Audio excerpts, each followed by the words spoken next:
Lockdown കാലത്ത് നിരവധി YouTube ചാനലുകളാണ് കേരളത്തിൽ പൊങ്ങി വന്നത്. അവരിൽ പലരും ഇന്ന് പോപ്പുലർ വ്ളോഗേഴ്സായി മാറിക്കഴിഞ്ഞു. അത്തരത്തിൽ ലക്ഷക്കണക്കിന് ആരാധകരുള്ള ഫാമിലി വ്ളോഗ് ചാനലാണ് ഉണ്ണിവാവ വ്ളോഗ്സ്. അമ്മയും അച്ഛനും 2 പെൺമക്കളും അടങ്ങുന്ന കുടുംബം നിത്യജീവിതത്തിലെ വിശേഷങ്ങൾ തന്നെയാണ് യൂട്യൂബിൽ പങ്കിട്ടിരുന്നത്. ഇപ്പോഴിതാ കുടുംബത്തിലെ ഒരു വിയോഗ വാർത്തയാണ് ഇവർ പങ്കുവച്ചിരിക്കുന്നത്. ഇവരുടെ മൂത്ത മകൾ നീതു കൃഷ്ണയാണ് പോസ്റ്റുമായി എത്തിയത്.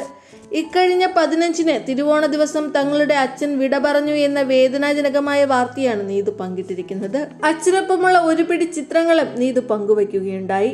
മരണകാരണം പോസ്റ്റിൽ പറയുന്നില്ലെങ്കിലും ആത്മഹത്യയായിരുന്നു എന്നാണ് പുറത്തുവരുന്ന വിവരം. വിദേശത്ത് ജോലി ചെയ്യുകയായിരുന്നു ഇദ്ദേഹം. അച്ഛൻ നാട്ടിൽ വരുമ്പോഴെല്ലാം ഇവരുടെ വീഡിയോകളിൽ ഉൾപ്പെടുത്തുമായിരുന്നു. അപ്രതീക്ഷിത മരണവിവരം അറിഞ്ഞ് ആകെ ഞെട്ടലാണ് ഇവരെ ഇഷ്ടപ്പെടുന്ന പ്രേക്ഷകർ. കഴിഞ്ഞ ഞായറാഴ്ച വൈകുന്നേരമാണ് മരണം സംഭവിച്ചതെന്നും പോസ്റ്റിൽ പറയുന്നു.